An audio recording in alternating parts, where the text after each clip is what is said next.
Hey everybody, how's it going? This is Caticus, and today I'm making a little bit of a different video. Usually I do audio gear reviews, but today I'm going to talk to you about quitting smoking with a vaporizer.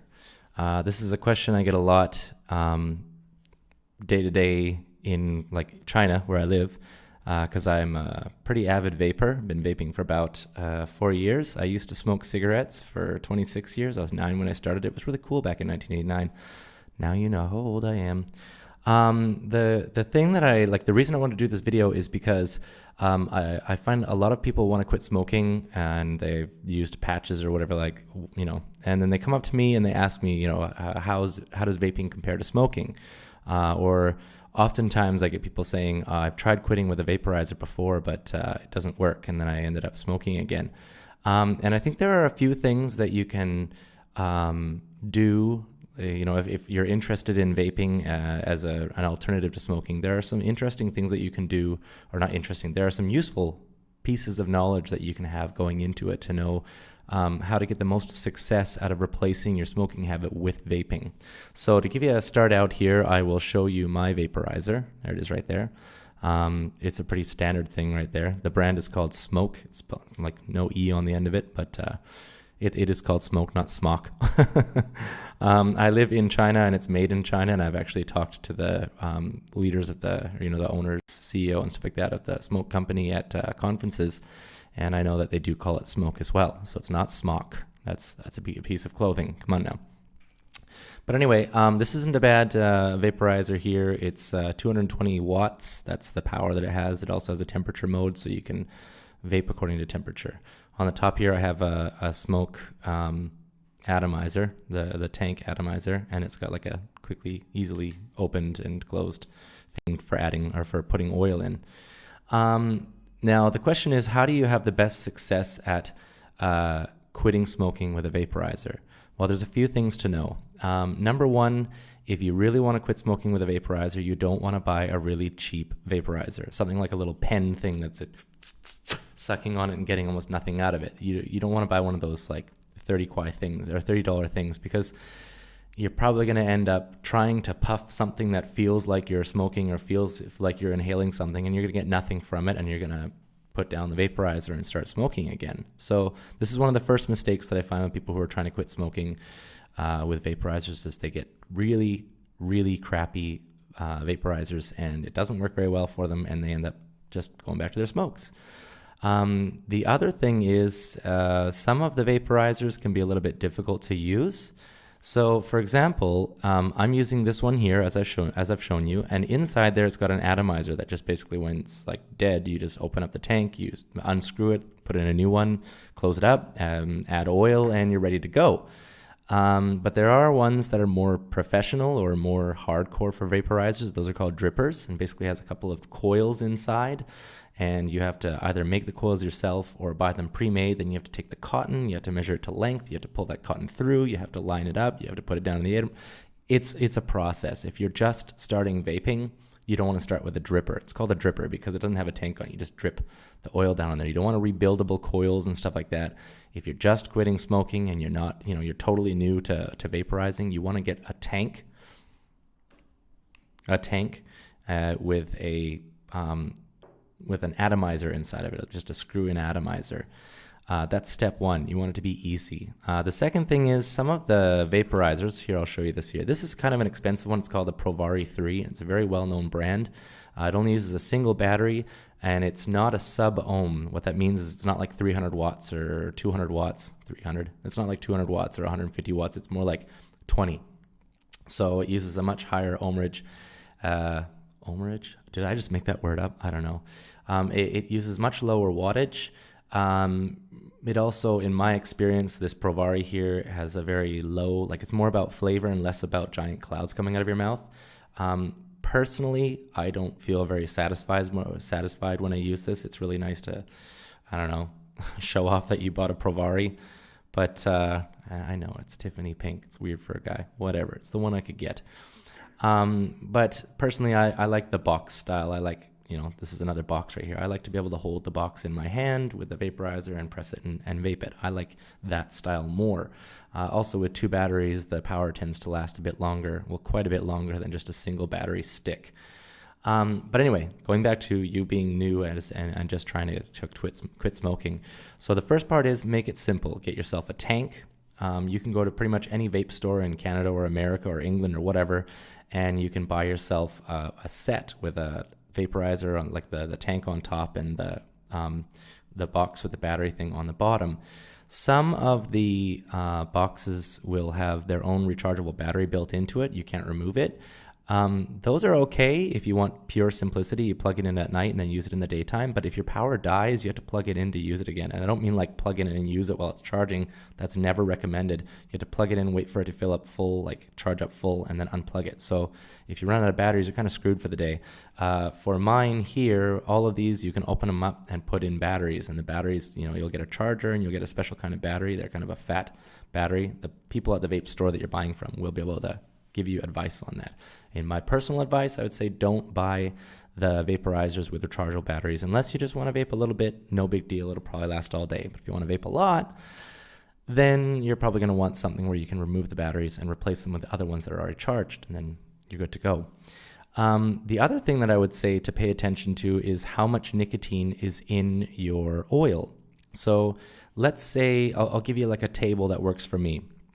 If, like when I quit smoking, I was smoking about a pack and a half a day, a pack easily, I would smoke probably 75% of the cigarette. So, smoking a pack and a half, it's about a pack a day. And when I quit smoking and started vaping, I started vaping on 6 milligram nicotine, so 6 mg. That means for every milliliter in that bottle, there's 6 milligrams of nicotine. And to give you a scope, the average cigarette has about 11 to 14 milligrams of nicotine, I think. So you're taking that into note, the conversion. But generally speaking, let's talk about comfort. 6 milligram is very comfortable to vape. And if you are just trying to quit a 1 pack a day habit, then vaping 6 milligram fluid in a decent tank atomizer that gives a decent amount of cloud, you'll probably be okay.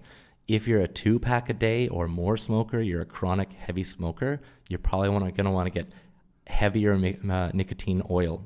6 milligram just might not cut it for you. You might feel like you're sucking off that thing, and it doesn't sound like you're taking drags off of that thing and just not getting the fulfillment that you're looking for, the satisfaction that you're looking for. So I would say I would recommend 12 milligram, or if you're a really heavy chronic smoker, even 18 or 24. But keep in note, when you vape, you're not smoking, you're not getting tar, you're not getting smoke that agitates the throat, and kind of like after 2 or 3 cigarettes, you get the feeling like, I don't want to smoke anymore.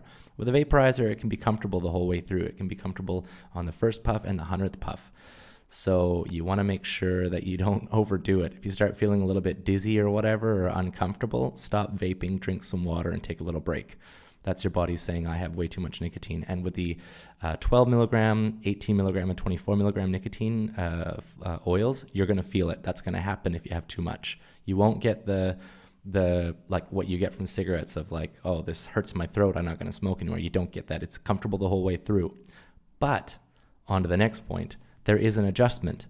When you just quit smoking, you're going from smoke inhalation to vapor inhalation, and it is very normal to cough when you just start out. It's very normal. Some people, they'll take 1 puff and they'll cough like they just took a big puff of a joint or something. And that's very normal at the very beginning to cough a lot when you just just use a vaporizer. That's because your body's just not used to vaping. It's very much used to smoke. Don't give up on that. Which leads me to my last point, or my next, I don't know if it's last, maybe I'll think of something. Leads me to my next point, and that is that if you really want to quit smoking using a vaporizer, you have to be adamant about it. You have to be ready to do it. I feel that like as a smoker, as an experienced quitter, I say that like I quit smoking a lot. As an experienced quitter, it didn't take me very much of a reason to want to go back into smoking. Like anything could just piss me off just enough to make me smoke again. A little bit more stress, or the, vaporizer. I don't know. Honestly, when I quit with a vaporizer, I was all in. I was ready for it. I have 2 young daughters. I'd kind of like just figured, what would it be like if my young daughters had to live the rest of their lives without a father. That scared me. I didn't like the going to bed every night and feeling burnt in the chest and waking up and horking up whatever just came out of my lungs. I didn't like that. Vaping, quitting smoking for vaping was an easy choice, but I can understand it won't be an easy choice for everybody. But if you really want to quit smoking, you want to use vaping to do it, to keep the habit of smoking without toasting your lungs, stick to it, don't give up. So a little recap here: get yourself a simple but not too cheap vaporizer. So something like a box mod with a tank on top of it. I know that, like, when I went to Canada, I went to 2 or 3 vape stores, and they had these as like a combo. You could buy the box and the vaporizer on top in one little combo. There's also the stick one, which was about the same circumference as the atomizer here, as the tank here. It was the same tank as the one that I'm holding in my hands with a stick instead of a box. And it was like $80 Canadian, so like $105 American. Pretty cheap, not bad at all. Then you're looking at the cost of the batteries and the charger. That's it. And then oil. One thing to know is there are atomizers to replace in these things. I'll show you what they look like. So rip it open one-handed. One sec here. I have about a box of 3 here. Okay, there's a box of 3 of these atomizers. These atomizers here have 6 coils inside of them. It makes a lot of like big clouds. Let me show you. Let me show you. Hold on here.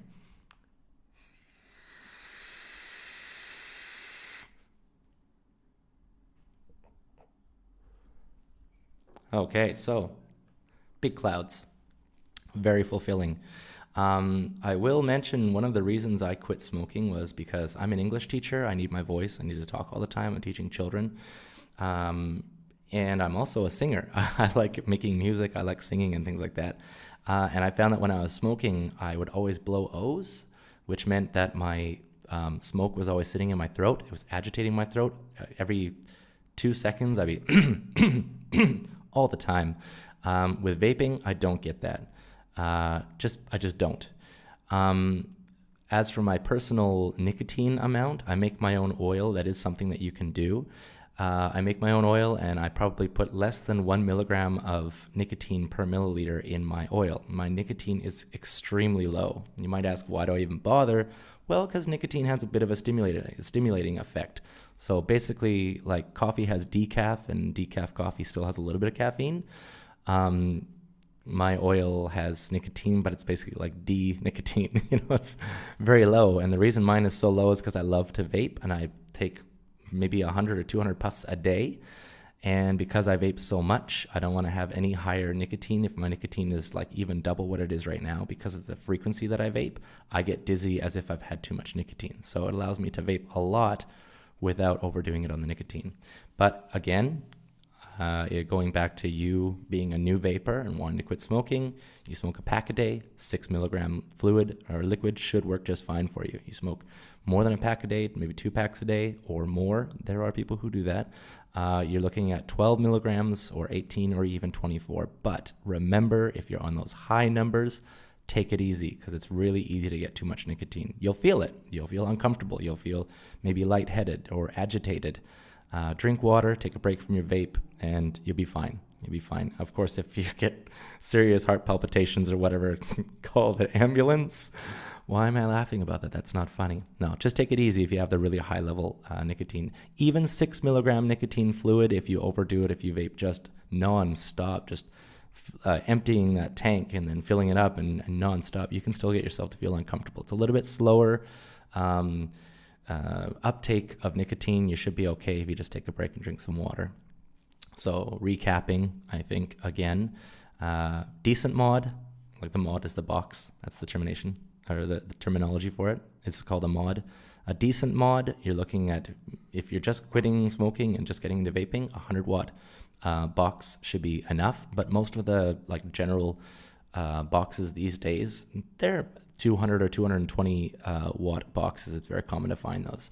Still, listen to the person, ask for advice at the vape store, and ask them, like, if I get this tank, what's the max wattage that I should put it at? And they'll tell you, and they can help you set it to that. And it's important not to go over what the max wattage is, or you can fry the atomizer inside and it starts to taste really crappy. The other thing I will mention is, of course, I said decent oil. Try different flavors. You might think that because you're a smoker, you only want to get like cigarette flavored oil, but try different flavors. You might find you adjust. And if you can do it and you can go to like a fruity flavored mod or fruity flavored oil or a cake flavored oil, it's actually not a bad idea to take your taste buds away from the cigarette flavor to become adjusted to another flavor, so that if you relapse and go back to a cigarette, it'll taste nasty, and that's probably the best goal. But you're gonna crave cigarettes even when you're quitting with a vaporizer. You're gonna crave cigarettes because there's 4,000 different chemicals in there other than nicotine that your body might crave. So just be strong when you have that, like, oh, I need a cigarette. Vape, and force yourself to do it. And don't forget why you're quitting. You're quitting because you want your health back or whatever. I can tell you, being a vapor for 4 years, not months, I feel great. I feel like a non-smoker. Why don't I quit vaping? Because I love smoking. I love the feeling of drawing something into my lungs and breathing it out. And I like the clouds, and I like to blow O's, and I like to play with the vape. And I loved smoking when I did, but it just didn't feel good. So I still vape even these years later, and I will probably continue to vape for as long as I can breathe. I'm not sure. Maybe later I won't, but I feel I love the hobby and it doesn't affect me negatively. I don't feel like a smoker. I can run, I can walk, I can play with my kids. I don't feel winded. I don't feel burnt at night. So it is definitely a step in the right direction. The last thing I'll mention is if you do get a tank like this with an atomizer inside, that little piece that I showed you, these pieces right here, you might wonder, what is the frequency that you need to change them? Change it at least, I'd say once a month. At least once a month. Sooner if the flavor's really bad. If you've accidentally taken a puff off of your vape and there was not enough oil in it and it burnt it and it starts to taste really nasty, change it. If you overdo it with an atomizer, this little piece right here, the little heart of it, if you overdo it with that and you burn the cotton or whatever, then it's no longer useful. It's no longer healthy. You're now sucking in carcinogens, which is against the point. Still healthier than a cigarette, but not by much. Replace it at least once a month or as soon as you screw it up. It's not so easy to screw up an atomizer, like, you had it on your second day and you torched it and you have to buy new atomizers. It's not that easy because the cotton doesn't become fully dry instantly after one puff. So that means you're going to start to taste it a little tiny bit that it isn't quite right when it starts drying a little bit. And even that flavor is a reminder that you need more oil. So don't worry about like running through or burning through your atomizers so quickly. If you turn the wattage up higher than it should be, then you can fry your atomizer. But if you buy a brand new vaporizer in a store that sells them, I'm 100% certain that the people that sell them to you will be able to give you advice on it and probably even give you a little quick course on how to use it. And it's not as hard as you think it is. There are some things to learn, but because of the frequency that you're going to use it, you're going to learn them very quickly. They'll become habit after nothing. It'll be no problem. So yeah, that's pretty much all I have to say about that. Personally, my thoughts about vaping are it's great. I love the fact that I can continue my habit of inhaling, clouds of thicker air and exhaling them and not be killing myself at the same time. It's been a great replacement for smoking cigarettes. Definitely been a great replacement for that. So if you are planning on quitting smoking and using a vaporizer to do that, I wish you all the luck in the world. Do it. It feels great. 4 years after I've been a smoker here, I've had probably 2 or 3 cigarettes at parties or something like that. And in those 4 years, and I tell you, the reason I can't go back to it is because the flavor of a cigarette just cannot compare to vaping. It just can't compare. Once you've been not smoking this long, it's like being a brand new smoker again, that it tastes like an ashtray. It just tastes nasty. So stick to it. You can do it. You can get through it. And, best of luck with that. Thank you guys very much for watching my video. If you have anything else to add, if you're an experienced vapor and you got advice for people who are quitting using vaporizers, be sure to write that down in the comment section below. And if you think I'm totally full of shit, then tell me that too. That's totally fine. Yeah, that's it. Thanks again for watching. See you guys next time. Subscribe if you like videos about music, hardware, and stuff like that. And this is probably going to be my only vape video. Yeah, I just wanted to get that off my chest. All right, thanks again. Talk to you guys later. This is Katicus, out.